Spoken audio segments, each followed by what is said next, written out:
dahulu. Perkenalkan, nama saya Adina Dwi Valantiza dengan NIM 2004-5036 dari jurusan Pendidikan Geografi PP20 Fakultas Ilmu Sosial dari Universitas Negeri Padang. Baiklah, kali ini kita akan membahas tentang mitigasi bencana. Yang akan kita bahas sekarang itu ada 7 poin. Yang pertama pengertian, yang kedua penyebab, yang ketiga definisi bencana, yang keempat jenis-jenis bencana, yang kelima mitigasi apa saja yang dapat kita lakukan pada saat sebelum terjadinya bencana, pada saat terjadinya bencana, dan pada saat sesudah terjadinya bencana. Yang keenam ada siklus bencana. Yang ketujuh ada lembaga apa saja sih yang menanggulangi bencana tersebut. Baik, yang pertama itu pengertian bencana. Apa sih mitigasi bencana? Apa perlu mitigasi bencana kita lakukan? Baiklah, yang pertama saya menggunakan mitigasi bencana. Mitigasi bencana adalah segala upaya untuk mengurangi dampak bencana atau tindakan-tindakan untuk memperkecil dan mengurangi dampak dari yang ditimbulkan dari suatu bencana. Apa saja sih yang menyebabkan bencana? Yang menyebabkan bencana itu ada 4 macam faktor. Yang pertama misalnya gagal teknologi, epidemi, dan wabah penyakit. Yang kedua, tata kelola lingkungan yang buruk. Dan yang ketiga, ragam etnis dan budaya. Yang keempat, letak geografis di Indonesia. Selanjutnya kita akan membahas tentang definisi bencana. Apa sih definisi bencana? Definisi bencana adalah peristiwa atau rangkaian peristiwa yang mengancam dan mengganggu kehidupan dan penghidupan masyarakat yang disebabkan baik oleh faktor alam, faktor non-alam, maupun faktor manusia, sehingga mengakibatkan timbulnya korban jiwa manusia, kerusakan lingkungan, kerugian harta benda, dan dampak psikologis. Apa saja sih macam-macam bencana itu? Bencana itu terbagi menjadi 3 macam. Yang pertama bencana alam, yang kedua bencana non-alam, dan yang ketiga bencana sosial. Yang pertama bencana alam. Bencana alam adalah bencana atau peristiwa yang disebabkan oleh alam, seperti gempa bumi, banjir, tanah longsor, gunung meletus, kekeringan, angin topan, dan lain-lain. Yang selanjutnya bencana non-alam.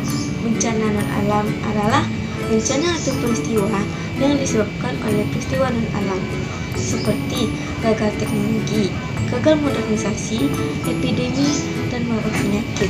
Wabah penyakit seperti saat sekarang ini, seperti COVID-19 sekarang ini merupakan termasuk bencana non-alam. Dan yang ketiga kita akan membahas tentang bencana sosial.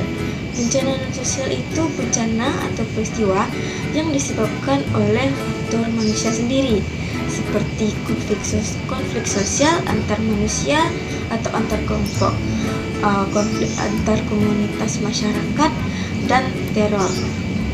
Baik, selanjutnya kita akan membahas tentang mitigasi bencana. Mitigasi apa saja sih yang dapat dilakukan? Yang pertama, mitigasi struktural. Mitigasi struktural adalah upaya pengurangan dampak bencana melalui konstruksi atau perubahan lingkungan yang dengan mengaplikasikan solusi bersifat teknis. Jadi mitigasi struktural ini lebih untuk memberikan solusi sebelum terjadinya bencana, seperti membangun rumah pompa air untuk memindahkan air dari satu tempat ke tempat lain, agar tujuannya ini agar mengurangi dampak dari terjadinya banjir. Yang kedua ada mitigasi non-struktural. Apa sih mitigasi non-struktural? Mitigasi non-struktural adalah upaya mengurangi risiko bencana dengan cara memodifikasi perilaku manusia atau proses alam tanpa memerlukan struktur teknis, seperti sosialisasi mitigasi bencana. Selanjutnya kita akan membahas tentang proses terjadinya bencana. Yang pertama itu kita harus melakukan pencegahan dan mitigasi. Pencegahan dan mitigasi ini dapat kita lakukan pada saat situasi tidak terjadinya bencana. Yang kedua, kesiapsiagaan. Kesiapsiagaan itu situasi pada saat terdapat potensi bencana. Pada saat bencana akan terjadi. Selanjutnya yang ketiga, pada saat terjadinya bencana itu dapat kita lakukan tangkap darurat. Itu pada saat terjadinya bencana seperti pembangunan posko untuk korban-korban yang terjadinya bencana. Dan yang keempat itu ada pemulihan. Pemulihan itu seperti setelah terjadinya bencana, jadi sih lembaga yang mengungsi atau yang menanggulangi bencana ini. Yang pertama itu ada Badan Nasional Penanggulangan Bencana. Apa sih Badan Nasional Penanggulangan Bencana? Badan Nasional Penanggulangan Bencana ini bisa disebut juga dengan BNPB.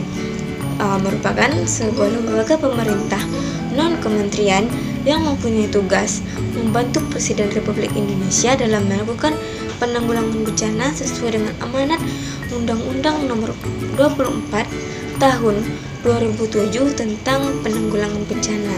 Dan yang kedua ada Badan Penanggulangan Bencana Daerah atau yang bisa disebut juga dengan BPBD. BPBD ini merupakan lembaga yang memberikan pedoman, pengarahan, dan informasi terhadap usaha penanggulangan bencana. Penanggulangan bencana itu meliputi pencegahan, penanganan keadaan darurat, rehabilitasi, dan rekonstruksi bencana. Seperti gambar yang terdapat di atas, itu ada BPBD yang membantu masyarakat dalam keadaan korban bencana gempa bumi, tanah longsor, banjir, kebakaran, dan yang lainnya. Baiklah, sampai di sini dulu beberapa materi yang dapat saya sampaikan. Jika ada kesalahan kata, mohon dimaafkan. Dan jangan lupa untuk like, komen, dan share video kali ini. Share ke teman-teman Anda, ke teman-teman, ke keluarga, ke sahabat, ke rekan-rekan kalian semua. Dan jangan lupa untuk subscribe channel YouTube saya kali ini, dan jangan lupa hidupkan lonceng notifikasinya supaya jika saya mengupload video kalian semua mendapatkan notifikasinya dan segera menonton video saya. Saya pamit undur diri. Assalamualaikum warahmatullahi wabarakatuh.